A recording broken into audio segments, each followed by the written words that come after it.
Be ready, start. I should like now to make a few observations on the budget. This budget marks a turning point in the history of our country. It is no use attempting, as some of my friends have done, either to depreciate the budget very strongly or to suggest that we are not witnessing a new revolution in our methods of fiscal training and technique. I want it to be quite clearly pointed out to my friends that we are now facing the lean years of Indian finance. Hitherto, we had revenue surpluses which were a form of public saving and which were meant to be utilized for capital development. Hereafter, this form of revenue surplus would not be available. We have, therefore, to find out ways and means of implementing our great program of national reconstruction at minimum cost.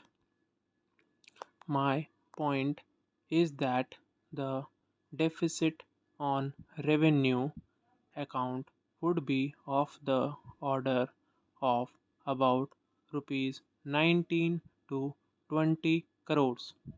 Here, let me point out that I do not agree with those of my friends in the finance department who have attempted to suggest that rupees 9 or 18 crores which are obtained from Pakistan should be put to the revenue side of the budget.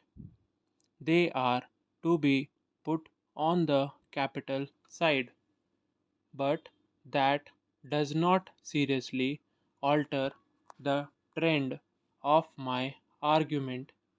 What I am suggesting is that we would have to be prepared for a deficit of a much higher order even on the revenue side.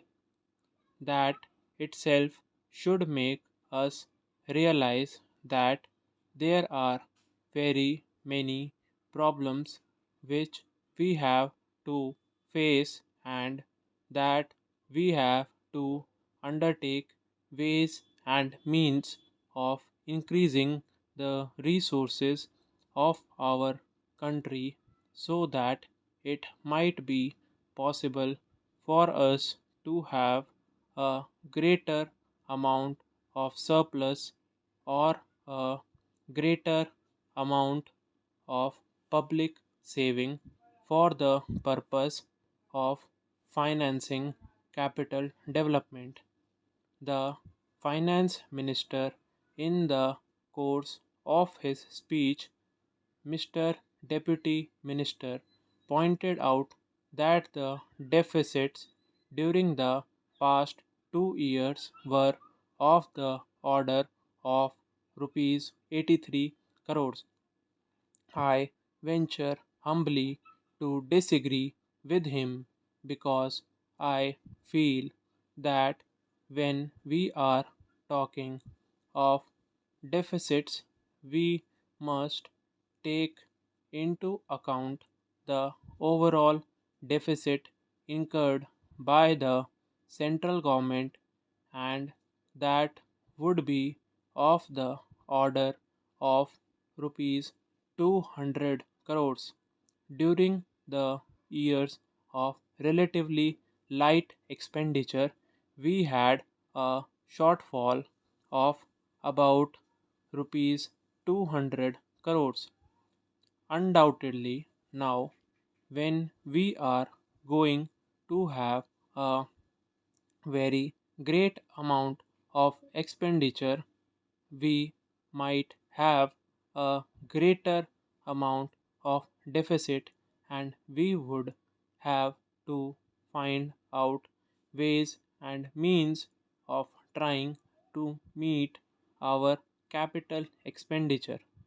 Some members have pointed out that deficit financing is good. Others have pointed out that it is poison. One honorable member who preceded me pointed out that it could be taken like a tonic. Now, I am not willing to enter into the merits of deficit financing or demerits of deficit financing in an academic spirit. The time has now come when we should face realities.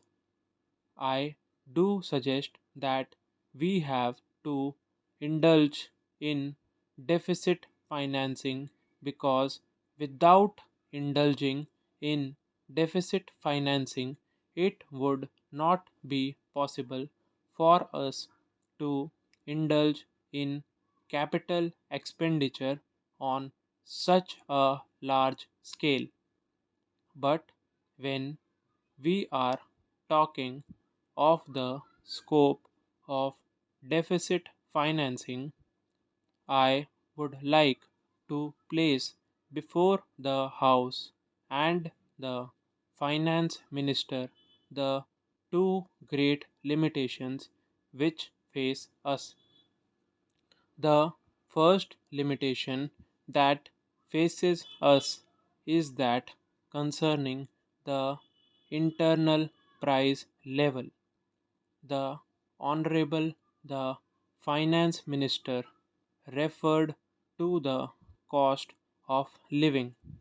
He said that he was going to keep a watch over the cost of living so that it may not shoot up within a short period and make a mess of the plans of capital development.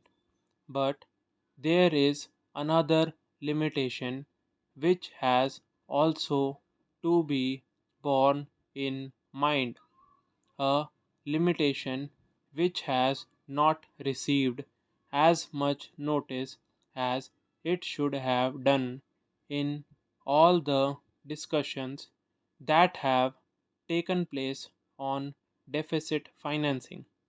That limitation is the external limitation or the limitation which arises on account of our balance of payments position. I think this is an important, Mr.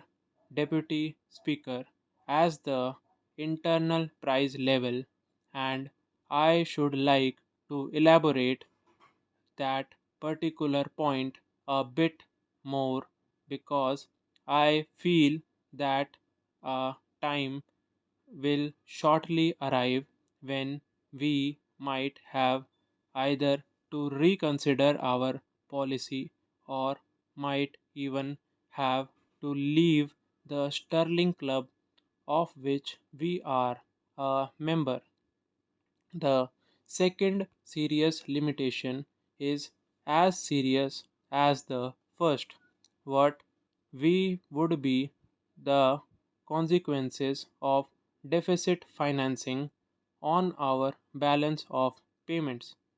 The finance minister, in his budget speech, points out that so far as the balance of payments position is concerned, they have now, whether it is by accident or design, a favorable balance, and they have contributed about rupees 63 crores to the dollar pool during the past 6 months.